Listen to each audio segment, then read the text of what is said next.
정신없어요. 예, 여러분들도 정신없을 것 같고, 자, 오늘은 이제 등기 총론 지난번에 했던 기출문제집 중에 47페이지 피시면 등기 절차 총론이라고 나올 겁니다. 여기서부터 오늘 문제 풀기로 이렇게 하겠습니다. 자, 먼저 등기 신청 적격 또는 당사자 적격 여러 가지 표현을 써요. 이 등기 신청 적격 내지 당사 적격이라는 것은 자주 시험에 나온다 했죠. 등기 명의자가 될 수 있는 자격. 즉 부동산 등기부에 내 이름으로 등기를 할 수 있느냐 이런 얘기야. 쉽게 얘기하면 등기 명의자가 될 수 있는 자격. 그래서 적격이 인정되는 자는 크게 세 가지라 했죠. 적격 인정되는 자 누구누구였어요 이게? 적격 인정되는 자가 있고 부정되는 자가 있었죠. 인정되는 자 자연인. 그 다음 또 누구? 법인. 여기 뭐가 있다고 했어? 비법인 사단재단. 즉 권리 능력 없는 사단재단. 즉 법인격은 없지만 사람이 단체나 재산이 단체로 실체는 있다는 거예요. 그래서 이 부분이 민법과 다른 점이라고 했죠. 이 비법인 사단이 전형적인 게 종중이라고 했잖아요. 권리 능력 없는 사단, 비법인 사단, 법인격 없는 사단. 그래서 이 비법인 사단재단이 요 특이한 것이고 민법과 다른 점. 이건 민법적인 법인격 당연히 있는 거고 인이니까 요것만 차이가 있어요. 그리고 적격이 없는 자 중에 요 태아, 이 판례가 취하는 정지조건설. 정지조건설 취할 때 태아 문제하고 그 다음에 민법상 조합 문제. 특히 민법상 조합은 조합 이름으로 등기 못한다고 했어요. 그래서 민법상 조합은 조합원 명의로 합유 등기를 해야 된다 이렇게 했죠. 그 다음 각급 학교. 이 각급 학교는 시설물에 불과하기 때문에 배후에는 설립자 명의로 해야 됩니다. 국립은 국가 앞으로, 공립은 지방자치단체 앞으로, 사립은 배후에는 재단법인 앞으로. 그 다음에 등록 안 된 사찰 일반적으로 전통사찰보존법에 따라서 등록이 안 된 사찰 같은 경우는 사찰 이름으로 따로 할 수가 없어요. 등록이 되면 비법인 사단 이쪽으로 갈 수 있어요. 자, 이렇게 해서 크게 적격이 인정되는 자, 부정되는 자 있을 때 인정되는 자 요거, 부정되는 자 이쪽 이렇게 나눠지는 겁니다. 그래서 1번 보면 아파트 입주자 대표, 아파트 입주자 대표가 뭐냐 이거 비법인 사단입니다. 권리능력 사단. 자기 앞으로 등기할 수 있어요. 틀린 것이고 국립대학교는 학교면 등기할 수 없지만 사립대학 여기서 학교는 일치 안 된다고 했죠. 국립대학교는 국가 앞으로 사립대학교는 배후에는 재단법인 앞으로 해야 돼. 그래서 학교 앞으로는 못한다는 얘기예요. 그 다음 3번에 특별법에 설립된 농업협동 여기서 주의할 게 요 민법상 조합이란 말과 구별할 것이 특별법상 조합 요거는 특별법에 의해서 설립된 요 특별법상 조합은 명칭만 조합이지 실체는 법인입니다. 법인. 즉 농협협동조합이나 농협, 수협, 신협 뭐 이런 것들 있죠. 이런 것들은 특수법인체예요. 법인체. 그러니까 이건 민법상 조합이 아니야. 여기 농업협동조합이라고 조합이 붙어있다고 해서 이게 조합이 아닌 겁니다. 이거는. 그래서 합유 등기하는 게 아니고 농협협동조합 앞으로 직접 등기합니다. 법인 앞으로. 그 다음 지방자치단체도 당사능력이 인정되므로 여기까지는 맞아요. 그러나 읍면은 지방자치단체가 아니죠. 그래서 여기서 법인 중에서도 종류 불문하고 다 되는데 이 중에서 특히 공법인 이 공법인이 국가나 지방자치단체 등을 말하는데 이때 지방자치단체로서 법인격이 인정된 공법인은 특별시 광역시라든가 도 특별자치도 밑에 있는 시, 군, 구. 요 구는 자치구입니다. 여기 특별자치도 다 포함된 거죠. 자, 이런 것들이 공법인 자격이 있죠. 공법인 자격이. 근데 요 밑에 있는 거 어떤 거 안 된다 했지? 읍이나 면이나 동이나 리. 요것은 공법인 자격이 없는 거라고 얘기해 줬어요. 다만 동리가 비법인 사단, 즉 권리 능력 사단의 자격을 가질 땐 있다. 이렇게 얘기해 줬죠. 그렇죠? 어려운 문제는 아닐 겁니다. 그래서 지방자치단체가 당사능력이 인정된다는 건 맞는데 읍면 자체는 지방자치단체 자체가 아니에요. 그래서 틀린 것이고 5번처럼 동명으로 동민들이 법인 아닌 사단, 요 동민들, 이 동이 요 비법인 사단 요렇게 됐을 땐 예외 허용된다 이런 얘기. 공법인 아니지만. 그래서 5번만이 맞는 겁니다. 전형적인 문제로 이렇게 나왔던 거예요. 그 다음 2번 문제 보면 등기 신청이나 설명으로 틀린 걸 찾으라. 그래서 1번은 5번만 옳고 나머지 다 틀렸다는 걸 알 수 있죠. 자, 틀린 거. 공동신청이 요구되는 등기라 하더라도 다른 일방의 의사표시를 명한 이행 판결인 경우는 단독으로 등기 신청할 수 있다. 오늘 배웠죠? 단독, 이행 판결. 누가 신청한다고 했어? 판결 받아서. 승소한 자가 누구? 승소한 자만. 패소한 자는 신청권이 없다 했잖아. 승소한 등기 권리자나 의무자만으로 단독 신청한다. 그 다음 갑소유 부동산에 관해서 갑과 을이 매매 계약을 체결한 후 아직 등기 신청하지 않고 있는 동안 매도인이 사망했다. 이게 뭐라 했어 오늘 아까? 포괄 승계 인에 의한 등기, 상속 인에 의한 등기. 자, 요게 예를 들어서 갑과 을이 자 매매 계약을 체결한 다음에 여러분들 문제 자꾸 풀어봐야 응용력이 생겨 이건. 그래서 매매 계약을 체결한 다음에 지금 등기하기 전에 누가 사망했다냐면 갑이 사망했어. 여기 매매에 따른 원래 등기를 해야 되는데 이것은 민법 186조에 따라 매도인에서 매수인 앞으로 소유권 이전 등기를 해야 물권 변동이 생기는데 등기하려고 봤더니 원래 어떻게 한다? 공동 신청을 해야 돼. 근데 매도인이 사망했어. 그럼 공동으로 할 수 없잖아요. 그러니까 여기 누가 있다? 여기에 상속인이 있다. 이 상속인을 다른 말로 포괄승계인이 있다면 여기 상속 등기 거칠 필요 없이 갑 앞에서 을 앞으로 직접 이전 등기하되 당사자 이외 제3자인 상속인과 을이 공동으로 한다 했지. 이거를 포괄승계인에 의한 등기, 다른 말로 상속인에 의한 등기다. 이것을 상속인, 이 상속인이 무슨 말이냐? 이게 포괄승계인이야. 포괄승계인에 의한 등기다라고 얘기한 거야. 이것은 공동신청이기 때문에 등기필정부가 들어간다 했지. 자, 물권 변동은 민법 186조에 따라 등기가 생기고 등기하려면 공동신청을 해야 되는데 어느 일방이 사망했다는 거야. 그때 이 상속 등기 거칠 필요 없이 갑명이 직접 을 앞으로 넘어가는데 등기부상은 당연히 소유권자가 종래 이 갑이었으니까 갑 앞에서 매수인 앞으로 넘어가야 되는데 이렇게 상속인 앞으로 상속이 안 돼. 직접 소유권 이전에서 을 앞으로 넘어가는데 이걸 누가 신청했느냐? 요 상속인, 요 사람과 을이 공동으로 했다는 거야. 즉 당사자 이외의 제3자인 상속인이 등기 절차에 관여했잖아요. 그래서 제3자인 등기 첫 번째 공부했던 거예요. 월 이해되죠? 예? 이해를 잘하면 돼요. 이런 문제는. 그 다음에 3번 유증으로 인한 이전 등기는 수증자를 등기권자, 유언집행자 또는 상속인을 의무자에 공동 신청한다. 아까 했죠? 유증은 모두 뭐라? 공동 신청이다. 다만 유증은 두 가지가 있다 했죠. 어떤 거? 포괄 유증과 그 다음에 특정 유증. 개념은 이래. 포괄 유증이란 유언으로 증여한 거야. 근데 이 유증의 효력은 유언자가 사망해야 효력이 생겨. 근데 그 중에 뭐가 있다고? 포괄 유증이라는 게 있고 특정 유증이 있다. 포괄 유증은 어떻게 하는 게 포괄 유증이냐? 내가 죽으면 내 재산의 2분의 1을 내 친구 갑에게 줘라. 이렇게 재산권의 2분의 1을 줘라. 이렇게 표현하는 것이 뭐야? 포괄 유증이야. 특정 유증은 뭐냐? 쉽게 얘기하면 내가 부동산이 3개 있는데 하나는 대전에 아파트 하나 있고 부산에 오피스텔이 하나 있다. 그리고 뭐 서울에 조그만 상가가 있다. 그중에 대전에 있는 아파트를 내 친구한테 줘라. 이렇게 하는 게 뭐야? 이게 특정 유증이야. 이해돼요? 개념?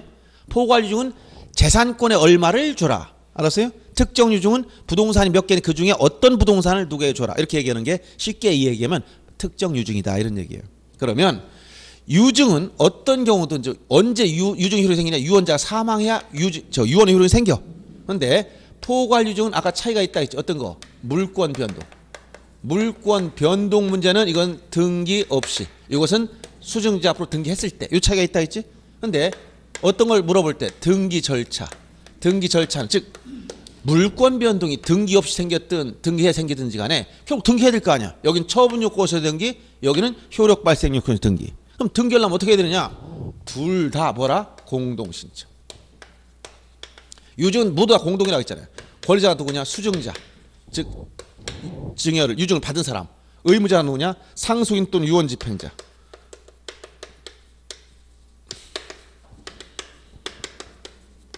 이렇게 되는 거예요. 그래서 이 공동 신청이므로 의무자 나오고 의무자의 등기 필정물 내야 된다고 얘기했죠. 유증은 지금 등기 절차를 물어봤느냐, 물권 변동을 물어봤느냐. 요 문제를 논점만 주의하면 돼. 물권 변동과 관련된 걸 물어봤다면 포괄 유증은 상속과 마찬가지 등기 없이 물권 변동, 특정 유증은 수증자 앞으로 등기했을 때 물권 변동. 유언 유력은 유언자가 사망해야 돼. 생전에 안 돼. 이렇게 정리해 주면 됩니다. 그래서 3번 같은 경우도 다 맞는 거예요. 그 다음 4번 같은 채권의 담보를 위해서 소유자가 다른 여러의 부동산에 대한 저당권 설정 등을 신청할 경우 한 건의 신청 정보를 일괄하여 신청할 수 없다. 이건 뭐냐? 공동 담보. 공동 담보. 즉 공동 저당이죠. 공매라든가 경매, 공매 또는 경매, 공동 담보 설정할 때 일괄 신청이 특치 인정됩니다. 일괄 신청. 한 건으로 여러 개의 저당권을 한 장에 신청 낼 수 있어요. 일괄 신청 허용된다. 오늘 이건 공동 담보도 일괄 신청이 허용됩니다. 그래서 4번은 틀린 것이고, 그다음 갑을병순 소유권 이전 등기가 된 상태에서 갑이 을과 병을 상대로 원인 무효였다는 말소 판결을 얻은 경우 갑이 확정 판결에 의한 병명의 등기를 말소를 신청할 때 을을 대위해서 신청해야 된다. 이런 표현들이 나오기 때문에 여러분이 어려운 거예요. 요거를 알려면 아까 제가 뭘 하나 설명드리냐면 등기 연속성이라는 걸 말했죠. 그리고 권리자 의무자를 얘기했죠. 자, 이 의미가 뭔가를 절차법을 공부하는 사람들은 이걸 알아야 돼요. 예를 들어서 갑에서 을에서 병순 소유권 이전 등기가 됐다. 그러면 자, 갑구에서 소유권이 넘어갑니다. 먼저 갑이 을에게 소유권 이전했어요. 그 다음에 을에서 병으로 소유권 이전됐다. 이렇게 소유권은 책에는 아무런 이런 말이 없어. 그럼 이건 알고 넘어가는 거예요. 등기와 관련해서 등기 연속성이랍니다. 소유권 뭐가 있다고? 등기 연속성이 있어. 연결돼 있어. 이렇게 연결됐지. 그러면 만약 이게 무효의 등기라서 말소하려면 거꾸로 어디부터 말소한다고 해서 여기 말소하고 이렇게 말소 올라와야 되는 거야. 그럼 말소 등기는 자, 말소 권리 소유권을 말소할 때는 어떻게 하냐? 단독으로 할 수가 없는 거야. 공동신청. 원칙대로 공동신청으로 말소하는 거예요. 알았어요? 그럼 만약에 병명의 등기 말소하면 자, 이걸 말소한다고 보세요. 그럼 얘가 뭐가 돼? 의무자. 그럼 이거 말소해서 유리해진 사람 누가 돼? 을은 소유자로 복귀되는 거야. 이렇게 되면 형식적으로 보는 거니까. 자, 먼저 병의 명의 말소할 때 병이 의무자고 을이 권리자여서 공동신청으로 이걸 말소해 놓고, 그 다음에는 두 번째는 을의 등기 말소할 땐 갑이 권리자, 을이 의무자에서 요걸 말소하는 거예요. 순서가 여기부터 말소하고 다음 여기로 올라오는 거야. 그러니까 이때 을이 이 등기를 말소하지 않으면 채권자인 갑이 을이 해야 될 요 말소 등기를 을을 대신해서 을과 병이 요거를 말소해 주겠다. 그리고 나서 을이 등기할 땐 을이 당사자니까 갑과 을이 공동으로 말소하겠다. 이렇게 얘기하는 거예요. 그래서 순서가 5번 지문처럼 갑을병순호 소유권 이전 등기의 상태에서 갑이 을과 병을 상대로 원인 무효였다는 말소 판결을 받았어. 판결 받아서 갑이 확정 판결에 대해서 병명의 등기 말소할 때는 요거 말소하게 되면 요거 말소하면 이론상 얘가 의무자고 얘가 권리자니까 을을 대신해서 말소해 주겠다 얘기예요. 그러면 을이 소유자 된 거지 일단은. 그 다음에 이제 판결 받았으니까 요걸 가지고 을 등기를 말소하는 거예요. 순서가. 그래서 표현을 이렇게 쓰는 거예요. 병명의 등기 말소할 때 병이 의무자, 을이 권리자가 되는 겁니다. 이 가운데 토막을 말소 못한다 했어요. 요 가운데 토막을. 이게 무효면 이거부터 거꾸로 말소하고 여기부터 말소하고 다음에 여기 말소하는 거예요. 그래야 감명으로 돌아오는 거예요. 자, 이렇게 해서 그래서 표현을 이렇게 쓰는 거예요. 을을 대위해서 신청한다. 이런 표현을 쓴 겁니다. 그 다음 넘어가서 3번 문제 봅니다. 자, 등기 당사자, 이게 작년 문제죠. 역시 똑같이 아까 이거 지웠지만 등기 명의자가 될 수 있는 자격을 말한 겁니다. 옳은 걸 찾으라 했지. 태아로 있는 동안 태아의 명의로 대리인 등을 신청한다. 태아는 적격이 없다 했잖아. 적격이 없다. 즉 태아는 자, 민법상 일정한 경우에 상속 순위 같은 건 인정되지만 우리 판례가 취하는 정지 조건설 입장에서는 태아 명의로 부동산을 등기할 수가 없다 했잖아. 자, 3대 독자가 태어나려고 합니다. 삼천갑자, 여기 삼천갑자 동방삭이라고 이런 걸 전에 우스갯소리 했잖아. 이름을 미리 지어놨어. 동방삭. 자, 등기하려고 보니까 뭐가 있어야 돼? 이름이야 미리 지어줄 수 있죠. 태아 앞으로. 이 빌딩 등기해주고 싶어. 태아 앞으로. 그럼 등기하러 갔습니다. 태아 얘 앞으로 매매 계약서 써가지고 갔어. 등기관이 뭘 가져오라고 합니까? 권리자 돼야 되니까 이 사람 등기부에 소유자로 올라가야 돼. 뭘 갖다 내야 돼? 주민등록 등본이 있어야 돼요. 권리자 인적사항 증명하려니까. 등본이 언제 만들어지는 거예요? 등본이 언제 만들어져? 출생신고해야 일때 그 다음부터 주민등록이 나올 수가 있지. 지금 이름을 미리 전놨다고 해서 등본이 만들어지는 거예요? 그러니까 태아 상태에서는 절대로 등기할 수 없다. 이게 판례가 취하는 정지조건설. 즉 판례는 살아서 출생해야만 문제시기로 소급해주겠다 이런 태도이기 때문에 태아로 있는 동안에는 태아 이름으로 등기할 수가 없어요. 늦으셨어? 저도 힘들지만 듣는 사람 저는 숙달된 배 떠드는 소리가 이런 거라서 괜찮은데 여러분들이 힘들 것 같아. 왜냐하면 보니까 이 내용들이 강론적인 내용이 굉장히 방대합니다, 등기에. 그래서 그렇다고 해서 막 빼놓고 막 하면 또 막 이게 튀어나오면 왜 이런 건 아니죠. 또 이렇게 나올 수밖에 없어. 그래서 최소한의 기본 틀을 만들어주다 보니까 여러분들이 부담스러울 수가 있어요. 자, 두 번째 보세요. 민법상 조합은 자신의 임명으로 등기를 신청한다. 자, 아까 민법상 조합 적격이 없는 거 이거 지웠지만 금방. 자, 인정되는 거 부정되는 거 여기 태아. 그다음 민법상 조합. 그다음에 각급 학교. 그다음에 등록한 된 사찰 중에서 일부 이거 전통사찰 보존법에 따라 등록이 안 된 것. 여기서 민법상 조합은 적격이 없습니다. 자기만 등기할 수가 없죠. 그다음에 지방자치단체와 공법인은 직접 자시면 등기 신청할 수 없는 게 아니라 아까 지방자치단체는 뭐예요? 여기 공법인이 여기죠. 여기 공법인. 여기서 적격 인정되는 자, 자연인, 그다음에 법인, 비법인 사단자다. 이 법인 속에 공법인 들어가 있어. 요거는 여러분들 강의 노트를 참고로 이제 보실 때는 어디 놓고 같이 표시면 되냐면 14페이지. 글 나고 쓰지 마시고 요 같이 이거 계속 활용하시는 게 좋아요. 다 정리해 줬기 때문에. 14페이지 딱 펴놓고 아, 요 문제구나. 지금 요게 지금 1번 문제고 3번 문제 다 여기서 나온 거구나. 이렇게 생각하시면 돼. 그러면 여러분들이 뭐 두 번 다시 또 필기하고 그런 어려움이 없지. 그냥 요 문제와 관련된 것이라는 것을 인식하면 돼요. 그 다음에 사립학교는 설립 주체가 누구인지를 불문하고 학교명 등기 신청한다. 학교는 일치 안 된다. 학교는 국공립은 국가는 국립은 국가명으로, 공립은 지자체명으로. 그 다음에 사립학교는 재단법인 앞으로 이렇게 설립자가 주체가 된다겠지. 그 다음 법인 아닌 사단은 그 사단 명의로 대표자나 관리인이 등기 신청한다. 여기 비법인 사단, 재단 이것은 스스로 권자 의무자 되기 때문에 종중 이름으로 직접 등기한다겠죠. 5번만 맞는 겁니다. 그 다음 등기 절차와 설명 틀린 걸 찾아라 했는데 이건 좀 복합적인 문제예요. 자, 1번 보면 법률에 다른 규정이 없으면 촉탁에 따른 등기 절차는 신청 등기에 관한 규정을 준용한다. 이것은 촉탁과 신청은 같은 거예요. 그런데 자, 등기 절차 개시 네 가지 모습이 있다 했지. 자, 먼저 등기 절차는 신청에 의해서 개시되는데 이 신청 주체가 개인이 아닌 관공서야. 국가나 지자체. 그럼 명칭을 뭐라고 쓴다? 촉탁이라는 용어를 쓰는 거예요. 이건. 그러면 신청 또는 촉탁에 의해서 개시되는데 주체가 다른 것뿐이에요. 그래서 촉탁에 관한 등기는 신청 규정을 그냥 준용하는 거예요. 다만 관공서다 보니까 진정성이 보장돼 특혜가 몇 개 있어요. 얘들은 등기 우편에 의한 촉탁도 받아주고 여기는 안 돼 그렇게. 그리고 관공서는 진정성이 보장되니까 등기 필 정보 낼 필요가 없어요. 얘들은 다 믿어주니까. 이런 몇 가지 특징이 있단 말이에요. 이런 거 빼놓고는 신청하고 다를 바가 없는 거예요. 이런 얘기고. 그 다음 외국인의 부동산 오늘 저거 했죠. 등록번호 부여권자. 아까 외출이라고 했었지? 자, 국하면 등록번호 부여권자. 국하면 누구라고 했어요? 국장. 국가나 지자체는 국토교통부 장관의 지정고시. 그 다음에 대. 제외국민은 대법원 소재지 관할 등기 등기관. 그 다음에 법인, 법하면 주된 사무소 소재지 관할 등기 등기관. 그 다음에 여기 시장구수 구청장, 비법인 사단재단. 그 다음에 아까 외출이라고 했지? 자, 외국인은 출입국 관리 사무소와 연결됐다. 이게 명칭이 지방 출입국 또는 외국인 관서의 장으로 명칭만 바뀐 거예요. 요 내용은 어디에 나와 있어요? 요거는 여러분들 조금 아까 봤던 거. 자, 19페이지 강의 노트. 19페이지 맨 위에 그 핵심적인 거 몇 개 정리해 준 게 있지? 그 등록번호 부여권자.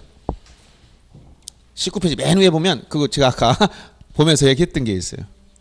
체크하면서 요게 이런 문제구나. 지문. 이런 걸 이제 눈으로 확인해 버리면 이제 머릿속에 응용이 돼. 근데 이제 어쩔 수 없이 절차법인 이 부동산 등기 파트는 자꾸 문제 풀면서 이게 이 말이구나라고 여러분 이해를 해야 돼. 보는 관점과 이해하는 관점을 이해하고 나면 그다음 쉬운데 관점이 달라지면 이게 무슨 얘기인지 전혀 모르기 시작해요.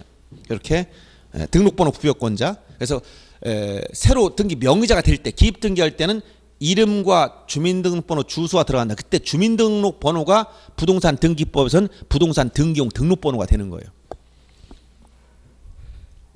그 다음 등기 원인에 권리소멸 약정이 있을 경우 그 약정 등기는 부기로 한다. 이거 권리소멸 약정 이런 걸 다 뭐라고 하냐면 특약상이라 특약. 이 특약은 환매 특약을 생각하세요. 전부 다 등기 형식 부기 등기야. 특약은 무조건 부기 등기야. 이건 등기 형식을 물어볼 때 자, 여러분들 강의 노트에서는 어딜 보시냐면 자, 이건 6페이지 보세요. 거기 등기 형식 6페이지 보면 주등기, 부기등기 또는 경우에 따라 둘 다 되는 유형이 있다 했지. 등기 형식은 이렇게 세 가지가 있어요. 어떤 건 항상 이렇게 첫 번째 유형은 항상 주등기만 하는 게 있고 어떤 거는 항상 부기등기만 하는 게 있어. 어떤 거는 주등기가 될 때도 있고 부기등기가 될 때도 있어. 이때 부기등기가 시험에 자주 나온 편인데 부기등기 중에서 특약상 이 특약으로 간 건 다 부기등기야. 환매 특약, 권리소멸 약정에 특약, 공유물 불분할 특약, 특약상은 다 부기등기다. 이렇게 정리해 주면 됩니다. 그 다음에 그래서 부기로 한다 이렇게 된 것이고 그 다음 4번은 제공된 신청정보 첨부정보는 영구보존해야 된다. 여러분 등기부는 영구보존 문서입니다. 등기부. 그래서 등기부 또 폐쇄 등기부도 마찬가지. 폐쇄 등기부 등기부는 영구보존. 근데 5년짜리가 시험에 자주 나온다 했지. 5년짜리는 전부 다 어떻게 하냐면 신청서로 시작된 거야. 신청정보. 신청정보 시작된 건 기본적으로 5년이야. 보존 기간이 있어요. 요거는 제가 어디다 잠깐 언급만 해놨냐면 한 줄 정도 시험 문제 나와. 그래서 자세히 보존 기간을 다 암기할 필요가 없기 때문에 불필요한 거 많이 얘기해줘야 여러분들 머리만 아파요. 그래서 11페이지 펴보세요. 11페이지. 강의로 11페이지 보면 거기 조문 등기부 종류에서 그 박스 안에 영구 보존 문서 보존 기간은 영구 10년 5년 1년 이런 게 있는데 영구 보존 문서는 등기부니까 등기부 폐쇄 등기부 그 다음에 거기 공신도매라고 해서 공동담보 목록이나 신탁원무 도면 매매 목록 이 네 가지는 넓은 등기부야. 이거 영구 보존해야 돼. 근데 밑에 5년짜리 보세요. 신청서로 시작되면 다 5년이다. 신청정보 이 말처럼 무조건 5년이야. 그러니까 이렇게만 알아두시면 돼. 문제 풀 때. 다른 거 암기할 필요가 없어. 너무 많아가지고 종류가 굉장히 많아요. 이거 다 암기할 필요 없고 나오면 요 정도 한번 언급된다는 거예요. 그래서 4번 자 신청정보란 말이 들어갔으니까 영구 보존이 아니라 5년간. 행정구역이 변경되면 등기일에 기록된 행정구역에 대해서는 변경 등기가 있는 것으로 본다. 행정구역 변경은 당연히 변경된 거로 간주합니다. 그래서 등기관이 나중에 직권으로 바꿔주게 돼 있어요. 이런 거는. 자 그래서 4번은 등기 절차 일반적인 건데 여기저기 흩어져 있는 문제예요. 이게. 오히려 이런 게 더 머리가 아파요. 딱 어떤 한 항목만 물어본다면 그건 간단히 처리할 수 있는데 여러 가지가 흩어져 있는 걸 문제를 냈을 때 그래서 지금 4번이 틀린 겁니다. 그 다음 5번 문제 보세요. 갑은 을에게 갑소유의 X부동산을 부담 없이 증여했다. 자, 부동산 등기 특별지주법 따른 소유권 등기 신청하는 설명 틀린 걸 찾아라. 이것은 신청 의무. 제가 수업 시간 지난번에 했던 거네요. 자, 부동산 등기법상은 1개월 내에 등기해야 되고 부동산 등기 특별주치법에 가면 의무가 나와. 며칠? 60일. 이건 어디에 있습니까? 여러분들 13페이지 강의 노트. 13페이지 피시면 거기 보면 의무가 나오지. 소유권 이전 등기 언제부터? 매매 같으면 반대 비행이 완료된 날로부터 60일 내에. 증여 같으면 언제라고 했어? 계약의 효력이 발생한 날로부터 60일 내에. 소유권 보존 등기는 원칙 의무가 없다. 다만 이전하는 계약을 체결하게 되면 보존 등기 의무가 나온다. 이때 건물이 완성되어 있는 상태라면 언제부터? 계약을 체결한 날로부터 60일 내에. 미완성 상태의 건물을 매매했어. 그럼 언제부터? 보존 등기를 신청할 수 있게 된 날로부터. 이 기산일 정확히 알아들어야겠죠. 자, 요 문제가 연결됐다고 보시면 돼. 그래서 자, 5번 갑과 을은 증여계약, 증여. 이거 증여계약이니까 언제부터 따져야 돼? 계약의 효력이 발생한 날로부터. 맞죠? 증여계약의 효력이 발생한 날로부터라고 생각 맞는 얘기예요. 지문이. 그 다음 2번 특별한 사정이 없으면 신청기한 내 X부동산의 소유권 이전 등기를 신청하지 않아도 원인된 계약은 효력을 이건 등기 신청 의무지 그 기간에 안 있다고 해서 개인 간의 계약의 효력이 상실되는 거 아니에요. 그 다음에 3번 갑이 X부동산의 소유권 보존 등기를 신청할 수 있음에도 일을 하지 않고 이거는 건물이 완성되어 있어요? 미완성되어 있어요? 읽어볼 때 보존 등기를 신청할 수 있음에도 불구하고 안 했다는 거야. 완성되어 있어? 미완성이야? 이것도 구별부터 문제 말이야. 그래서 말이 어려워서 제가 이거를 쉽게 풀어 설명해 주는 거예요. 예를 들어서 자 전에 얘기했잖아. 지금 건물 신축했는데 이게 언제 완성되느냐? 4월 10일 날 다 사용 승인 얘 들어가 살고 있네? 완성된 상태야. 그럼 얘가 보존등기 신청할 수 있어 없어? 지금 있잖아요. 이미 사용 승인 받았으니까 할 수 있지. 보존등기를 할 수 있음에도 불구하고 하지 않았어. 그리고 이걸 팔아먹었어. B한테 언제? 4월 24일 날 매매계약을 체결했어. 그러면 얘는 뭐부터 하라는 거야? 보존등기부터 먼저 하라. 언제부터? 언제부터 따져야 돼? 언제부터 보존등기 해야 돼? 그럼 이거 에? 언제부터 해요? 여기서 언제부터야? 두 개 골라봐요. 요 날부터야? 요 날부터야?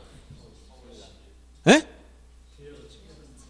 계약을 체결한다니까 4월 24일부터 60일 내에 보존등기 하라는 얘기야. 근데 만약에 이게 아니고 지금 건물 짓고 있어. 아직 지금 여기 방을 지금 내장 공사 안 했네. 그런데 얘가 비가 지나가다 나한테 팔아 해서 계약했네. 할 수 있지. 그럼 이거 언제부터 보존등기 해야 돼 이거? 언제부터 해야 돼? 보존등기를 신청할 수 있게 된 날. 언제? 건물 완성되겠지 언젠가는. 이건 뭐야? 계약 체결 당시 보존등기 할 수 있어 없어? 오늘 이날 할 수 있는 상태 없는 상태야? 짓고 있는 상태 어떻게 보존등기 건물 짓고 있는데 완성돼야 되잖아. 그래서 언젠가 완성되겠지. 한 달 있다 되든 2달 있다 되든 그때부터 60일 하라는 거야. 그래서 요 말 뜻을 이해를 잘하라는 말이에요. 계약 체결 당시 보존등기 할 수 있었다는 것은 완성돼 있어. 그때는 계약을 체결한 날로부터. 계약 체결 당시 보존등기 할 수 없었어. 그게 미완성이야. 이때는 언제부터? 보존등기를 신청할 수 있게 된 날부터. 요 표현을 이해하란 말이에요. 그래서 이해하기 쉽게 이렇게 여러분 생각을 해보면 금방 이해가 가는데 이 말로만 하면 이게 개념이 안 닿아요. 그래서 여러분들이 이렇게 설명해 주는 거예요. 그래서 3번 지문은 보존등기를 신청할 수 있음에도 하지 않고 매매계약에 증여계약했어. 그건 뭐야? 이미 소유권 이전하는 계약을 했잖아요. 그러니까 이미 건물이 완성된 상태다 이런 얘기야 이거는. 그래서 계약 체결이라고 나오죠. 요 계약 체결한 날로부터 이렇게 기산일이. 요거 포인트를 딱 잡아야 답이 보이지. 그렇지 않으면 답이 안 보이는 거예요. 그 다음에 4번 X부동산에 관한 소유권 이전 등기를 신청기한에 하지 않고 을이평에게 소유권 이전 등기 청구권을 양도하여도 당연히 그 양도행위 사법상 효력이 부정되는 개인 간의 양도는 건 이건 법적 효력이 부정되거나 그러지 않습니다. 계약은 남의 부동산도 사서 매매계약 해도 상관없어. 내가 사서 이전해주면 되는 거니까. 타인의 부동산도 매매계약 해도 아무 상관이 없어요. 그 다음 5번 만일 갑이 을에게 X부동산을 매매했다는 거지. 그러면 계약으로 정한 이행기가 소유권 이전 신청 기산이다. 매매했으면 언제가 이전 등기 기산이라고 했지? 언제가 기산이라고? 언제부터 등기 신청을 하겠어 매매라면? 예? 아니 거기 여기 부동산을 매매 계약했어요. 매매 계약. 그럼 언제부터 등기해야 된다? 의무가 나온다 했지? 매매는? 쌍무 계약은 반대급 부이행이 완료된 날. 그날 언제 나겠어? 잔금 지급이라고 했잖아. 잔금 지급일. 그게 뭐라고 말표현을? 반대급 부이행이 완료된 날. 그대로 써야 돼요 용칭을. 그래서 거기 보면 뭐 계약으로 정한 이행기 이런 이상한 말 쓰면 안 돼요. 그래서 5번이 틀린 겁니다. 그래서 항상 제가 시험에 나올 만한 부분 여기다라고 얘기해 줬으면 그 부분이 나오는 거예요. 이렇게 기산일 정확히 알아야 됩니다. 그 다음에 요거보다 조금 더 어려운 게 6번 문제야. 이거는 한 단계 더 나아. 여기서 끝나는 게 아니라 예를 들어서 A가 B한테 매매했다. 그럼 이거 간단하잖아. 매매하면 언제 등기 의무가 나옵니까? 물어보면 매매 쌍무계약이니까 반대급 부이행이 완료된 날로부터 60이네. 이게 기준이라고 했잖아. 근데 한번 또 팔아먹으려고 그래. 그러면 이제 전매하는 거예요. 전매. 그때 어떻게 되느냐 이런 얘기야. 그래서 요거를 제가 수업 시간에 이렇게 정리해 줬어요. 지금 기준일이 있다 있지. 기준일. 딱 등기를 나면 요 기준이 있어야 돼. 기준일. 요 기준일로부터 60이네. 이게 언제야 이게? 쌍무계약은 반대급 부이행이 완료된 날. 증여 같으면 계약의 효력이 발생한 날로부터 60일 따져야 되는 거야. 요 기준으로 해서 첫째, 이렇게 매매, 다시 매매, 요 두 번째 이렇게 매매하려면 미등기 전매를 막기 위해서 먼저 1번 등기부터 신청하고 이걸 하라 이렇게 나오는 거예요. 미등기 전매 이런 거 생기는 거 막으려고 하는 거예요. 그런데 이게 이렇게 있지. 요 기준일 이후냐 이전이냐에 따라서 즉 잔금 지급일 또는 증여의 효력이 발생한 날 이후냐 이전이냐에 따라서 두 가지. 자, 첫째, 다시 이제 매매 계약을 체결했다. 이것은 부동산 소유권 이전 계약. 두 번째는 뭐라고 했어요? 계약 당사자 지위 이전. 계약 당사자 지위 이전 계약. 이 두 가지. 이건 매매 계약은 부동산 소유권 이전 계약이에요. 이건 계약 당사자 지위 이전 계약이라는 것은 매수인의 지위를 통째로 가져가는 거. 계약 해제 이런 권리 다 같이 넘어가는 걸 표현을 계약 당사자 지위 이전 계약이라고 했지. 그래서 이 부동산 소유권 이전 계약을 체결했을 때는 반드시 1번 등기부터 해야 될 의무가 있어. 1번 먼저 등기 신청 의무가 있어요. 여기 의무. 그리고 계약 당사 지위전 계약 체결하더라도 먼저 체결된 계약에 따라 등기할 의무가 먼저 주어집니다. 그런데 요때만 다르다겠지. 즉 요 기준 이전에 요 매매 계약처럼 자 부동산 소유권 이전 계약 체결했다 그럼 의무가 나와. 먼저 체결된 계약에 따라 등기부터 해야 돼. 근데 두 번째 여기는 의무 없다 했어. 계약 당사 지위전 계약을 체결했을 땐 먼저 체결된 계약에 따라 등기할 의무가 없어요. 이 얘기는 뭐냐? 매매 계약을 하고 잔금 지급한 다음에 다시 전매했어. 그럼 뭐라고? 먼저 계약을 먼저 이 등기부터 신청해 놔야 돼. 알았어요? 의무가 있기 때문에. 그다음 잔금 지급하고 나서 매수인 지위 이전 계약 체결해서 그래도 A와 이 등기부터 먼저 신청해야 돼. 이거 빠뜨리면 안 돼요. 근데 이건 뭐야? 자, 잔금 지급 전에 계약금만 걸어놓고 다시 전매해버렸어. 그래도 보다 요 먼저 등기부터 신청해야 돼. 근데 계약금만 내고 뭐 했느냐면 매수인 지위 이전 계약을 해서 이땐 직접 전매가 돼. 자기 앞에 등기 안 해도 돼요. 의무가 없다는 거예요. 요 얘기를 해주는 거예요. 이게 하나 더 나가서 여기 또 하나 더 붙었단 말이에요. 이게. 그래서 요 내용까지 연결된 게 6번 문제. 그리고 요거는 아까 첫 번째 문제보다 조금 더 복잡한 거예요. 그래서 자, 을의 토지에 대해서 부담은 증여. 거기 핵심은 증여야. 증여 계약을 체결한 갑은 자, 증여 계약 체결. 증여는 아까 언제부터라고 했어요? 의무가. 증여는 증여 계약의 효력이 발생한 날로부터 해야지 인도받은 날이 아니고. 기사이 틀렸죠? 그래서 거기서 인도받은 날이 아니라 증여의 효력이 발생한 날로부터 60일이네. 이렇게 나가야 되고. 그 다음 2번 을의 토지에 대해서 매매 계약을 체는 갑이 잔금 지급 전에 병에게 여기 잔금이 뭐예요? 기준일 이전에 병에게 전매 매도한다 매매한다. 그럼 먼저 체결되게 했다 등기부터 해야 돼. 그래서 병에게 매도하려면 갑은 병과 계약을 체결한 날로부터 60일 이내에 먼저 감명의 등기 즉 이 을의 토지에 대해서 지금 갑 앞으로 이렇게 넘어가는 거 이렇게 병 이렇게 된 거예요. 이때 감명의 등기부터 먼저 신청하라 이 얘기예요. 의무가 있기 때문에. 그 다음에 4번 갑이 자기 소유의 건물을 보존 등기할 수 있었음에도 불구하고 등기하지 아니한 채 을과 매매 계약을 체결한다면 이 얘기는 건물이 완성되어 있다는 얘기야 미완성이라는 얘기야? 조그맣게 했지. 완성되어 있는 거야. 완성된 건물을 보존 등기를 지금 안 하고 있는 상태였었잖아요. 여기서 매매 계약을 체결했어. 그럼 뭐부터 하라고? 보존 등기부터 먼저 신청해야 돼. 언제부터? 에? 계약을 체결한 날로부터. 그리고 3번은 지금 이게 뭐가 이상한 거냐면 을의 토지에 대해서 매매 계약을 체결한 갑이 잔금 지급 전에 병에게 요걸 얘기한 거네 여기. 요거 병에게 계약 당사 지위 지금 매수인이 지위전 계약을 체결했다 했지? 3번의 두 번째 줄에 병에게 매수인 지위를 이전했다. 이게 바로 뭐예요? 이게 계약 당사자 지위전 계약. 이때는 뭐가 없다고? 의무가 없고 내가 잘못 봤어. 아까 매매 계약을 체결했으면 의무가 나와. 자기 앞으로 먼저 등기부터 해야 되는데 지금 요 매수인 지위를 병에 넘기는 매수인 지위전 계약 즉 계약 당사자 지위전 계약을 했기 때문에 요때만큼은 의무가 없다 했잖아. 이게 3번 지문이고요. 4번은 이제 건물이 완성되는 상태니까 계약을 체결한 날로부터 60일 내에 보존해야 돼요. 그 다음 5번 지문은 을의 토지에 대해서 매매 계약을 체결한 갑이 잔금을 지급한 후나 여기 잔금을 지급한 후 요 매매 계약 요거 잔금 지급한 이후에 뭘 했다는 거야? 병에게 그 토지를 다시 매도했어. 그럴 때 어떻게 한다? 먼저 감명의 등기를 즉 갑 앞으로 먼저 이 등기부터 하고 나서 이걸 해라 이 얘기야. 그러니까 지금 5번만 맞는 얘기가 된 거예요. 그러니까 여러분 지금 요 가장 기본적인 패턴을 이해해야 되는데 제일 먼저 요 기준일부터 알아야 돼요.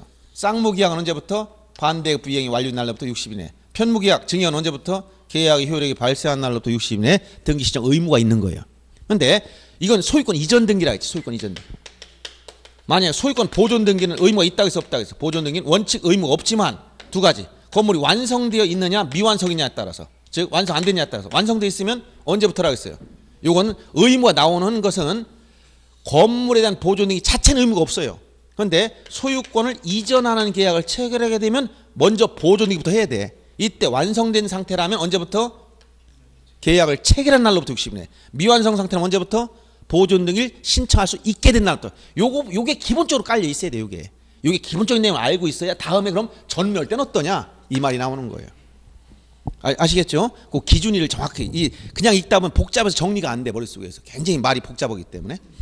그래서 지금 현재 부동산 등기 특별조치법에 따라 합법적으로 등기 않고 넘길 수 있는 방법은 이거예요. 그래서 계약해놓고 매수인 지위전 계약 이거 해버리면 자기 앞으로 등기 않고 넘겨도 되는 거예요. 이거는 알았어요?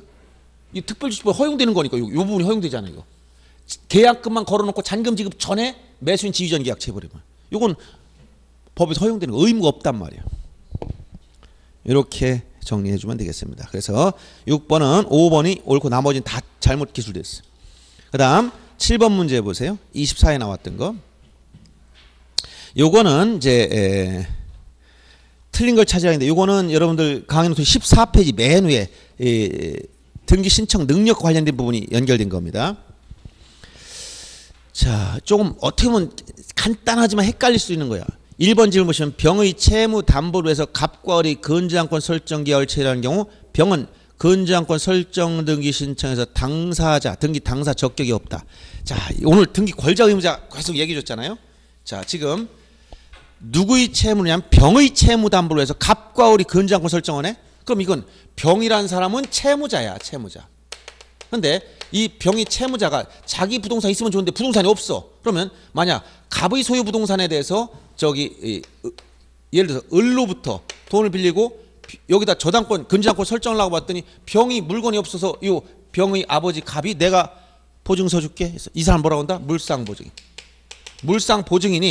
물상보증인이 자 근저당권 설정을 하고 그래. 그러면 이 근저당권 설정의 당사자는 여기 을이 뭐야? 근저당권자. 근저당권 설정자 누구라고 했어? 이 사람이잖아, 설정자. 공동신청으로. 얘는 뭐야? 얘는 근저당권 설정과는 아무 관련이 없어. 단순 채무자일 뿐이야. 만약 본인 소유 부동산에 설정한다면 얘가 채무자 겸 설정자로 당사가 되지. 그런데 지금 갑이 물상보증이라면 이 채무자는 등기 당사자는 아무 상관이 없어. 제3자에 불과한 사람이 이 사람은. 그렇죠? 그래서 요 1번 지문이 이런 얘기야. 병의 채무 담보로 해서 갑과 을이 근저당권 설정 계약을 체결한 경우 병은 근저당권 설정 등기 신청에서 당사 적격이 없다. 아무런 관련이 없는 사람 아니에요. 이런 얘기예요. 그 다음에 17세인 갑은 소유권 보존 등기 신청에서 등기 신청을 능력을 갖지 않는다. 자, 소유권 보존 등기는 여러분들이 여러분 미성년자 법률행위에서 권리만을 얻거나 이런 것들은 할 수 있다고 아마 민법 시간 배웠을 거예요. 그러면 이 등기 능력에서 여러분 그 14페이지 강의 노트를 한번 보세요. 등기 신청 능력을 보면 맨 위에 권리 변동과 무관한 등기나 소유권 보존 등기는 의사 능력만 있으면 충분하다. 그런데 공동 신청의 경우에 의무자는 행위 능력까지 있어야 돼요. 권리 상실할 사람은. 그런데 소유권 보존 등기는 이거는 원시 취득했기 때문에 단독 신청이고 의무자 자체가 없어. 그러니까 의사 능력만 있으면 즉 미성년자라도 자기 앞으로 보존 등기를 할 수가 있다는 얘기예요. 근데 이전 등기할 때는 안 되지 그때. 왜? 의무자 되면 소유권을 상실한 입장이니까 법정 대리인 동의가 들어가야 되는 거니까 단독으로 못 한다는 얘기예요. 그래서 소유권 보존 등기는 미성년자라도 자기 앞으로 등기할 수가 있습니다. 그래서 이것이 바로 17세인 갑은 소유권 보존 등기 신청에서 신청 능력을 갖지 않는 게 아니라 신청할 수가 있어. 보존 등기는. 권리에 영향 안 미치잖아. 자기가 권리 상실하는 게 아니란 말이에요. 이미 취득한 소유권을 등기하는 거기 때문에. 그래서 2번이 틀린 것이고 3번은 성년 후견인 갑은 피성년 후견인 을을 대리해서 등기 신청할 수 있다. 당연히 후견인 대리권이 있습니다. 지방자치단체는 등기 신청에서 당사 능력이 있다? 아까 당사 능력 등기 명의자 대수 자격을 얘기해요. 여기서는 아까 누구라고 했어요? 명의자 대수 자격. 여기 자연인, 법인. 요 법인 속에 뭐가 있어요? 공법인이다. 공법인. 요 공법인 속에 뭐가 있어? 지자체가 들어왔어. 지방자치단체. 당연히 지방자치단체는 공법인이고 법인이니까 적격 인정되는 거예요. 자기며 등기할 수 있는 거예요. 그 다음에 갑으로부터 적법하게 등기신청을 우임받은 을이 피한정 후견이라도 등기신청 능력을 갖는다. 자, 을이 우임받았다는 것은 누구야? 우임받은 사람 대리인지, 대리는 이런 행위 능력 자체를 요구하지 않죠. 이건 민법상 기본적인 개념이에요. 그래서 7번에 2번이 틀린 거였었고, 자 8번 문제도 이게 당사 적격과 계속 요 문제 다 연결된 문제예요. 보세요. 법인 아닌 사단, 즉 이런 걸 생각하면 종중을 떠올리면 돼. 자, 법인 아닌 사단, 종중 부동산에 대한 등기는 누구 명으로 등기한다? 그 종중명, 그 사단명으로. 즉 비법은 사단명 직접 등기한다고 했잖아. 그 다음 2번 근저당권 설정자가 사망한 경우 근저당권자는 임의경매 신청하기 위해서는 근저당권의 목적인 부동산 상속 등기를 대위할 수 있다. 이게 바로 뭐야? 채권자 대위야. 즉 근저당권 설정자 사망했을 때 근저당권자가 누굽니까? 이게 채권자지. 자 보세요. 은행에서 돈을 빌리면 여기서 요것은 이 사람이 민법상 채권자, 돈을 빌려준 사람이야. 빌린 사람이 채무자. 근데 여기 설정했을 때 이 사람 누구 뭐라고 그러냐? 근저당권자. 권리자지? 이 사람이 뭐야? 근저당권 설정자야, 설정자. 그러면 얘가 사망했어요. 그럼 여기 상속이 됐단 말이야. 그러면 이거 경매 집어넣으려면 어떻게 돼? 이게 상속됐으니까 상속등기 해야 될 거 아니야. 누가? 채권자가 채무자에 대해 상속등기를 대유할 수 있다는 거예요. 채권자 대유 신청. 그래서 2번은 채권자 대유 신청을 얘기하는 거예요. 그 다음 3번 가불간이 매매 후 등기 전에 매수인 사망. 이건 뭐야? 아까 했지. 아까 문제 나왔죠? 이게 뭐야? 상속 인에 의한 등기, 포괄 승계 인에 의한 등기. 매매 후 등기 전에 매수인 사망해서 이건 또 대부분 아까 또 매도인 사망한 결 예를 들었지만 가불간의 매매 후, 자 가불간의 매매 후, 자 매매 후 이제 이쪽이 죽었어. 요 등기하기 전에 여기가 죽었을 때는 의무자 포괄 승계인과 상대방이 공동시죠. 이쪽이 사망했으면 또 어떻게 되냐? 여기 포괄 승계인 이렇게 의무자 이 사람 살아 있으면 의무자와 권리자의 포괄 승계인이 공동신청 직접 비합으로 등기해버려요. 둘 다 죽었으면 의무자의 포괄 승계인과 권리자의 포괄 승계인이 간명에서 비명으로 직접 등기해버리는 거예요. 이걸 뭐라고 표현했다? 포괄 승계인에 의한 등기. 제3자의 등기 신청에서 배웠죠. 그래서 맞는 얘기고. 자, 그 다음 4번 집은 갑을병정으로 매매가 이루어졌으나 등기 명의인이 갑인 경우 최종 매수인 정은 을과 병을 순차로 대위해서 이전 등기 신청할 수 있다. 이게 바로 등기 연속성 때문에 그렇다겠지.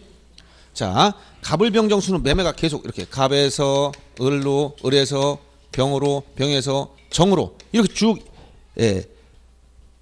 갑을병정 수는 매매가 이루어졌으나 등기 명의인이 갑이다. 갑이 지금 현재 여기에 명의가 있어요. 그러면 얘가 매수인 최종 매수인 등기 가져오려면 이 사람 채권자 등기 청구권을 가지고 있으니까 채권자 대위권 행사해서 요거를 대위 행사하고 요걸 대위 행사하고 그 다음에 자기 앞으로 가져간다 이런 얘기야. 순차 대위. 순차 대위.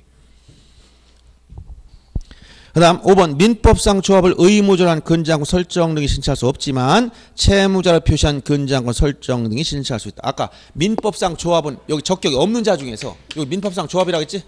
민법상 조합은 적격이 없어요. 즉 명의자가 될 수 없다. 명의자가 될 수 없다는 것은 권리자도 안 되고 의무자도 안 되고 채무자도 안 되고 아무것도 안 된다는 거예요. 민법상 조합은 적격이 없어. 당사 적격이. 그래서 민법상 조합을 의무자로도 안 되고 채무자로도 안 됩니다. 5번이 틀린 겁니다. 다 당사 적격이 주로 핵심을 이루고 있어요. 오늘 한 것 중에 당사 적격 문제, 제3자의 한 등기 신청 관련된 문제들이 주로 여기서 나오고 있는 거예요. 그 다음 9번 보시면 전자신청. 전자신청이란 건 뭐라고 했어요? 인터넷을 통해서 뭐 하는 거야? 등기 신청하는 거죠? 자, 강의노트 19페이지 오늘 아까 했던 거 19페이지 펴보시면 전자신청에서 그 내용 중에 나오는 게 뭐라고 했지? 누가 신청할 수 있느냐 요 문제하고 사용자 등록 문제 요 정도밖에 안 나와요. 나와봐야. 그 더 깊이 있게 내기 어려워요. 자, 그러면 9번에 1번 보면 사용자 등록을 한 법무사에게 전자신청한 대리권을 수여한 권리자도 사용자 등록을 하여야 법무사가 대리하여 전자신청할 수 있다. 안 됐죠? 본인은 사용자를 할 필요가 없다 했잖아. 그래서 1번이 틀린 것이고 최초로 사용자 등록을 신청한 당사자나 자격자 대리는 반드시 등기소에 직접 출석해야 돼. 이때는 어떤 등기소 나가라겠지? 어느 등기소 나가라겠어요? 어디 등기소에 가야 돼? 아무데나. 그렇지? 전국 모든 등기소가 다 관할 전자등기소 지정됐기 때문에 아무데나 나가면 됩니다. 어디 뭐 주소지 관할, 물건 소재지 관할 이러면 다 틀려. 어디나 나가면 돼요. 그 다음에 3번 전자신청을 위한 사용자 등록은 전국 어느 등기소에서 신청할 수 있다. 이게 맞는 것이고, 그 다음 법인이 사단은 전자신청할 수 없다. 아까 자연인과 법인만 되고 비법인 사단 재단은 전자신청할 수 없다 했지. 그 다음 사용자 등록 신청서 인감증명, 즉 주소증명 정보인 주민등록 등본 한 통하고 인감을 가져가야 돼요. 자격자 대리는 자격증명서도 같이 가져야 돼. 자격증명 사본. 이렇게 사용자 등록할 때 필요한 서류들 물어본 거예요. 그 다음 10번 문제 봅니다. 20에 나왔던 거. 역시 전자신청 문제. 자, 1번 전자신청의 경우, 즉 인터넷을 통해서 신청할 때 인감증명을 제출하는 자가 공인인증서 정보를 송신하면, 즉 전자신청에서는 공인인증서 정보가 인감증명을 대신한다고 했어요. 그래서 아까 인감증명 제출하는 경우는 방문 신청할 때만 적용된다. 방문 신청만. 그 다음 등기 신청이 당사자 대리인이 전자신청하려면 미리 사용자 등록을 해야 하며 사용자 등록 유효기간은 3년이다. 그래서 2번이 맞고 1번은 인감증명서는 대체됐기 때문에 따로 내는 게 아니에요. 3번 전자신청에 대해서 보정사항이 있는 경우 등기관은 보정사유를 등록한 후 반드시 전자우편 방법에 따라 그 사유를 신청에 통지, 즉 보정할 사항이 있을 때 사유 통지할 수 있는 수단은 제한이 없어요. 전화로 하든 뭐로든 이건 상관이 없습니다. 그 다음 4번 법인이 아닌 사단, 즉 비법인 사단은 그 사단명을 대표자가 전자신청할 수 있다. 비법인 사단은 뭐 할 수 없다 했지 아까? 전자신청할 수가 없다. 자연인과 법인만 되기 때문에 종중 같은 경우는 전자신청할 수가 없어. 비법인 사단, 재단. 그 다음 전자신청이 취하는 서면으로 하는 것이 아니라 전자신청과 똑같은 방법으로 전산정보 처리 조직을 이용해서 합니다. 그래서 요거는 아까 굳이 뭐 거의 설명 필요 없어 밑에 써놓은 거야. 거기 19페이지에 보면 전자신청에서 그 밑에 보면 취하와 각하 이의신청이 있을 거야. 취하는 전산정보 처리를 이용해서 전자신청과 동일한 방법으로 하면 되고, 각하나 이의신청은 서면 신청했을 때와 똑같은 방법으로 하는 거예요. 강의 노트에 기록된 그 내용만 알면 됩니다. 그래서 지금 10번에 2번이 옳고 나머지는 다 틀린 겁니다. 그 다음 11번 문제도 27에 나왔던 건데 역시 막 여기저기 섞여 있어. 이것도 박스 안에 보면 기억 보세요. 등기사무가 옳은 걸 찾아야 하는데 법인 아닌 사단, 지금 비법인 사단 전자신청할 수 없다 했지? 맞고 옳은 걸 찾아가겠습니다. 맞고 2번 등기 신청이 각하 결정에 대해서 제3자 이의신청할 수 없다. 이거는 오늘 맨 뒤에 있는 이의신청 문제인데 이건 뒤에 또 나오니까 제가 설명을 뒤에 서겠습니다. 맨 뒤에 이의신청 문제가 있어요. 뒤쪽에 마지막에 이 각하에 대해서는 이걸 거기다 써놓기만 하세요. 각하는 다른 말로 뭐라고 하냐, 이건 소극적 부당이라고 그래. 소극적 부당. 등기 안 해준 거 이게 잘못됐다고 따지는 거야. 소극적 부당이라고. 이 소극적 부당에 대해서는 누가 이의 신청하느냐? 소극적 부당은 각하에 대해서는 당사자만 되고, 여기 이해관계에는 이의 신청권이 없어. 이해관계 나오지 않습니다. 아무것도 해준 게 없잖아 등기부에. 그래서 여기 이해관계 제3자, 이 제3자, 요 제3자는 이의 신청할 수가 없어요. 여기는 당사자만 이의 신청할 수 있는 거예요. 그다음 디귿번 공동 상속인 일부가 상속 지분만 했다 상속된 신청이 각하사유. 아까 얘기했지 이거 계속 나온다 했지. 지분만 전원명이 최소로 기억해 주라는 게 있어요. 어떤 거? 각하사유 중에 보존 등기는 전원명의로. 그다음 상속 등기도 어떻게 한다? 전원명의로. 가등기에 의한 본등기는 지분만. 요 세 가지 꼭 기억해 주라는 거예요. 그래서 요 안 되는 걸 신청하면 전부 다 각하. 29조 제2호. 사건이 등기할 것이 아닐 때. 요런 것들은 다 각하되는 거예요. 그래서 지금 여기 요거죠. 지분만 상속이 신청 다 각하되는 거예요. 그 다음에 죄송합니다. 1번 보면 대본장은 어느 등기소 관에 속한 사람을 다른 등기소 관할 우임권자도 우임권자. 대본장. 이건 전부 다 어디에서 정해줬어요? 간단한 거니까 여러분들 저기 10페이지에 보면 10페이지 그 권한자 몇 개 정리해 준 게 있죠. 관할 지정권자 상급법원장, 우임권자 대법원장, 정지명령권자 대법원장, 뭐 등기관 지정권자 지방법원장 뭐 이렇게 한 거 있죠. 거기서 우임권자 누구라고 해서 대법원장. 그 등기소에 대해 관할 우임 문제야. 대법원장은 어느 등기소 관할 속한 사물을 다른 등기소에 우임받을 수 있다. 이렇게 요 얘기하는 거예요. 우임권자 권한자만 알면 되는 겁니다. 그래서 11번은 뭐 이것저것 갖다 집어넣어놨지만 전부 다 맞는 표현들이었어요. 다 맞는 겁니다. 그래서 기억니은 디귿 리을에서 5번이 정답이 된 거고, 그 다음 12번 문제 와보세요. 오늘 한 건에 등기 권리자 또는 의무 명의인이 단독으로, 거기 핵심은 단독.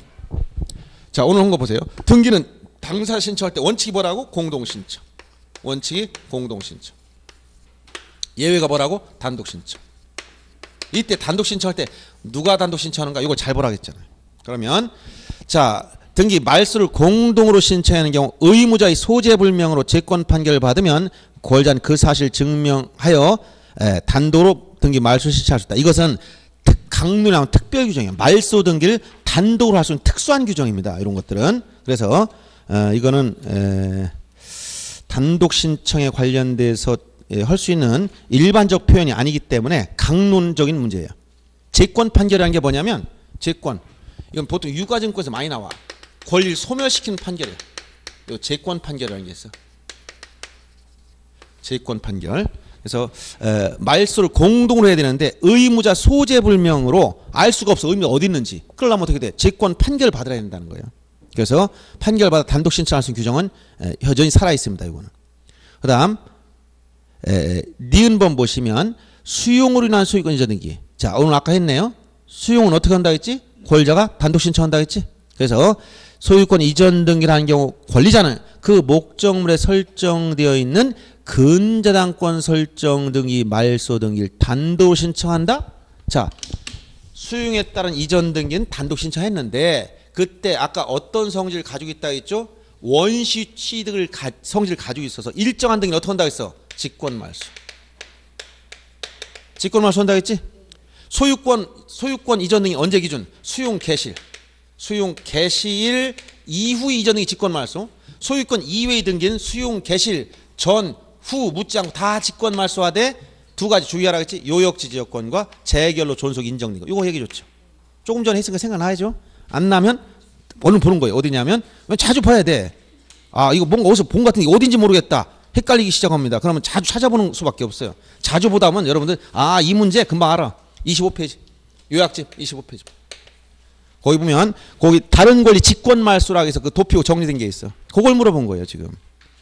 25페이지에 수용에 따른 이전 등기는 원시 취득의 성질을 가지기 때문에 깨끗한 상태로 가져가야 돼. 그러니까 소유권에 뭐가 땅에 붙어 있으면 다 없애버린다는 거야. 그걸 등기관이 어떻게 한다고? 직권으로 말소한다. 절차 개시가 몇 가지가 있다고 있어? 4가지. 자, 다시 한번 여기 적다 말은 여기 나오죠. 절차 개시가 이렇게 4가지가 있다. 원칙은 신청 또는 촉탁이지만 여기 뭐가 있어? 직권으로 하는 경우가 있고 그 다음에 명령에 의한 등기. 이 4가지가 있다 했잖아. 그러면 수용에 따른 이전 등기 뭐라고? 이렇게 여기서 원칙이 공동 여기 예외. 단독 신청하는 거예요. 권리자 단독 신청하는데 이때 일정한 등기를 어떻게 한다고? 직권으로 말소해버려. 직권으로. 알았어요? 그 직권 말소 수용에 따른 이전 등기는 권리자가 단독 신청한다. 그 권리자가 관공서를 하면 촉탁을 해줘요. 그런데 이때 수용이 아까 무슨 성질을 가지고 있다고 했냐면 원시 취득. 깨끗한 상태로 가져가는 거야. 수용은. 원시 취득의 성질이 있기 때문에 기존 이미 등기된 부동산이라면 그렇다고 해서 원시 취득은 보존 등기해야 되는데 이미 등기가 됐으면 또 보존 등기하면 등기가 또 만들어지는 거예요. 그러니까 어쩔 수 없이 소유권 이전 등기 방식으로 하되 원시 취득의 성질이 있어서 일정한 등기를 다 직권 말소해야 돼. 깨끗한 상태로 지워버립니다. 이게 나온다는 거예요. 이 성질 때문에. 그래서 여기서는 직권, 단독이 아니라 직권입니다. 그래서 자, 니은 같은 경우는 근저당권 설정, 근저당권 소유권 이외의 등기야. 그러니까 등기관이 어떻게 한다? 직권 말소하는 거지. 이거 이렇게 가야 되는데 여기 신청한다면 다 이거 절차를 잘못 가면 틀린다 그랬지. 여기 가는데 여기를 얘기했으니까 틀린 거예요. 그 다음에 이행 판결에 한 등기는 누가 단독 신청한다 그랬지? 승소한 사람만. 패소한 자는 신청권이 없다 그랬죠. 그 다음 말소 등기 신청 시 등기 말소에 대해서 등기상 이해관계인 제3자 승낙이 있는 경우 제3자 명의 등기인 권리자가 단독 신청으로 말소하는 게 아니라 직권 말소. 이게 바로 말소 등기 시. 이건 어디를 한번 보시냐면 여러분들 이게 나중에 보면 아, 여기에 이 말이 들어가 있구나 이걸 느끼게 돼요. 자, 13페이지 펴보세요. 13페이지. 강의 노트 13페이지 잠깐 펴보세요. 거기 보면 자, 눈 한번 13페이지 펴보시면 직권에 대한 등기가 쭉 나열됐지. 그중에 말소 등기가 많이 나온다 했죠. 직권 말소 보입니까? 거기 보면 가등기에 대한 본등기 시 중간처분 등기 직권 말소. 그 다음에 나오는 말 보세요. 말소 등기 시 말소할 권리를 목적으로 한 제3자의 권리 등기 어떻게 한다? 직권 말소. 이게 나오는 거야. 이게 바로 지금 리을번 지문입니다. 말소 등기할 때 말소에 대해서 등기상 이해관계 제3자 승낙 있을 때 이 제3자 명의 등기는 어떻게 한다고? 직권 말소인데 권리자 단독 신청이라고 했잖아 또. 이게 무슨 얘기냐면 이런 거예요. 여러분들 이거 말로 설명 굉장히 이게 등기가 어려운 문제가 그래서 그런 거예요. 금방 머릿속에 와닿지가 않는 거야. 자, 예를 들어서 보세요. 자, 이게 A 소유 부동산에 B가 전세권 설정했어. 그러면 여기에 전세권 어디로 들어갈까? 을구에. 이렇게 을구에 들어갑니다. 자, 여기 전세권 설정. 전세금이 있다고 치고 B. 그러면 A 소유 부동산 B한테 전세권 설정해서 B가 살고 있어. 전세금 1억 들어가 있어 여기에. 근데 C라는 사람은 B한테 돈을 빌려주고 요 전세금을 담보로 잡았어. 즉 저당권을 설정하는데 전세권 목적의 저당권을 설정합니다. 알았어요? 소유권만 저당권이 대상이 되는 게 아니고 지상권이나 전세권도 저당권 설정이 대상이 되는 권리예요. 그러면 요 C는 B의 전세권은 물권에 전세금이 있으니까 이걸 담보로 잡고 돈을 빌려준 거예요. 그러니까 소유권 목적 저당권이면 여기 주등기로 들어가지만 이건 전세권 목적이니까 부기등기로 1번 전세권부 저당권 설정. 자, 이렇게 돼 있어요. 그러면 C는 뭘 담보로 잡았다? 요 전세권자의 전세금을 담보로 잡은 사람이야. 그러면 보세요. 전세권 설정은 누가 했어? 여기 전세권 설정자가 의무자고 전세권자가 권리자에서 이렇게 공동 신청했지? 그러면 요 저당권은 누가 당사자야? 저당권? 요 저당권은 B와 C가 당사자야. C가 채권자 겸 뭐야 이 사람이? 저당권자. B는 뭐야? 채무자 겸 저당권 설정자지. 뭘 저당권 설정했어? 전세권을 담보로. 무슨 얘기인지 알겠어요? 그러면 여기서 전세권을 말소하려면 누가 당사해야 되냐? 전세권 말소할 때는 설정자가 권리자 되고 전세권자가 의무자에서 이걸 말소하는 거예요. 그럼 전세권을 말소해버리면 누가 문제되는 거야? 저당권자는 담보 목적인 권리가 사라져. 이런 사람 뭐라고 한다? 등기상 이해관계. 요 C 같은 사람 뭐라고 한다고? 등기상 이해관계이냐. 요 전세권을 말소하면 저당권이 목적인 권리가 통째로 없어지잖아요. 담보권이 없어지니까 손해보지. 등기부에 나와 있고 당해등기 실행하면 손해를 보는 사람을 뭐라고 한다? 이해관계. 양립 가능성이 있으며 당해등기 함으로써 손해를 볼 우려가 있을 때 이걸 이해관계라고 그래. 그럼 이해관계에 있으면 이해관계에 뭐가 있어야 된다? 승낙서가 있어야만 이걸 말소할 수 있어요. 승낙서 없으면 말소 못합니다. 그럼 얘 승낙서 받으려면 어떻게 해야 돼? C로부터 승낙 받아오려면 어떻게 해야 돼? 어떻게 해야 된다? 어렵게 생각하죠. C는 누구야? 돈 빌려준 사람이야. 얘한테 승낙서 도장 찍어달라면 어떻게 해야 돼? 돈 갚아야 찍어주지. 그럼 안 갚은데 찍어주겠어요? 돈을 갚아야만 찍어줘. 그럼 이 돈을 다 갚았어. 그럼 돈 승낙서 도장 찍었지? 얘는 돈 받았으니까 피해볼 게 하나도 없지? 그러면 이때 이걸 말소할 수 있는데 주등기를 말소할 때 이 부기등기 등기와 직권 말소한다는 얘기야. 이게 말소 등기할 때 말소할 권리를 목적으로 하는 제3자의 권리 등기. 이게 누구다? 이해관계라는 거야. 이 사람이 승낙서가 있으면 이걸 말소할 때 이건 부기등기 등기와 직권 말소한다 이런 얘기입니다. 말이 좀 어렵죠? 네. 머리 아파. 그래서 지금 리을 같은 경우는 단독 여기서 요거만 보세요. 그럼 여기서 신청이냐 직권이냐 촉탁 이걸 잘못 갔다는 거야. 지금 직권 말소인데 여기 단독 신청이라고 얘기했잖아. 그래서 틀린 거예요. 순서를 잘못 갔기 때문에. 그다음 등기 명인 표시 변경 등기는 누가 단독 신청한다고 했어? 해당 권리 등기 명인. 아까 제가 체크하라 했지? 어디서 나왔어요? 거기 15페이지. 그 법률 조문은 다 알고 있어야 돼요. 거기 15페이지에 그 23조 6항 보세요. 등기 명인 표시 변경 경정 등기는 누가 단독 신청하라 했지? 해당 권리 등기 명인. 얘기했잖아. 거기서 단독 신청. 조문에 나온 이 조문 그대로 알아둬야 되는 거예요. 그래서 틀린 걸 찾으라고 했을 때 니은과 릴 이 두 가지는 다 직권에 의해서 이루어지는 건데 이거 단독 신청했기 때문에 틀렸다 얘기입니다. 그 다음에 그 13번 문제도 역시 27회 바로 직전 나왔던 거예요. 똑같은 거. 단독 신청할 수 있는 길 뭐로 골라봐라. 지금 소유권 보존 등기와 그 말소 등기는 어떻게 한다고 했지? 단독 신청. 보존 등기 누가 단독한다고 했어요? 보존 등기 누가 단독 신청해? 아까 했지? 보존 등기 누가 단독 신청한다고 했죠? 거기 다시 한번 15페이지 펴보세요. 강의노트 15페이지. 15페이지 23조 가운데에 있는 2항을 보세요. 소유권 보존 등기 누가 단독 신청을 하겠어? 아까 등기 명의 될 자 이렇게 나와야 돼. 그 말소 등기 누가 단독 신청해? 등기 명의인이. 다 단독 신청하는 거예요 지금. 자, 그 다음 근저당권이 채권채익을 감액하는 병리. 자, 권리를 변경하려고 그래. 단독으로 할까 공동으로 해야 될까? 권리 변경. 금액 감액하려고 그래. 혼자 할 수 있어요? 공동 신청입니다. 권리 변경 등이 다 공동이에요. 권리 변경은. 법인 합병. 이건 법인 합병은 뭘 생각해야 돼? 합병. 포괄승계지? 뭐 같아 이거? 상속이나 이런 것들 전부 다 법인 합병. 전부 다 뭐야? 단독 신청이야. 단독 신청. 법률 규정에 따른 물권 변동이잖아. 법률 규정. 그 다음 특정 유증. 아까 유증은 여기 있는 아직 유증은 전부 다 뭐라고 했어? 공동 신청이라고 했잖아. 특정 포괄 유증 묻지 않고 등기 절차는 다 공동 신청. 승역지 지역권 등기를 했을 때 요역지 지역권 등기는 어떻게 한다? 등기환 직권으로. 요역지 등기환 직권. 여러분 다시 13페이지 그 밑에 그냥 써놓기만 했어요. 페이지. 13페이지 직권의 등기 맨 아래쪽에 가보면 13페이지 보세요. 강의 노트 13페이지 거기 직권의 등기 박스 안에 요역지 지역권 등기라고 6번 보이죠? 승역지는 당사 공동으로 하는 거야. 근데 요역지 지역권 등기는 등기관 직권해 주는 거예요.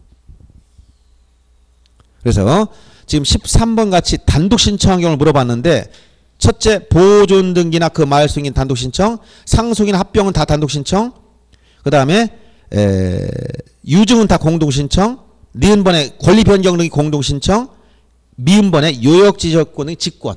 여기서 이렇게 단독 신청, 직권 아니면 공동 신청 이렇게 나오잖아요.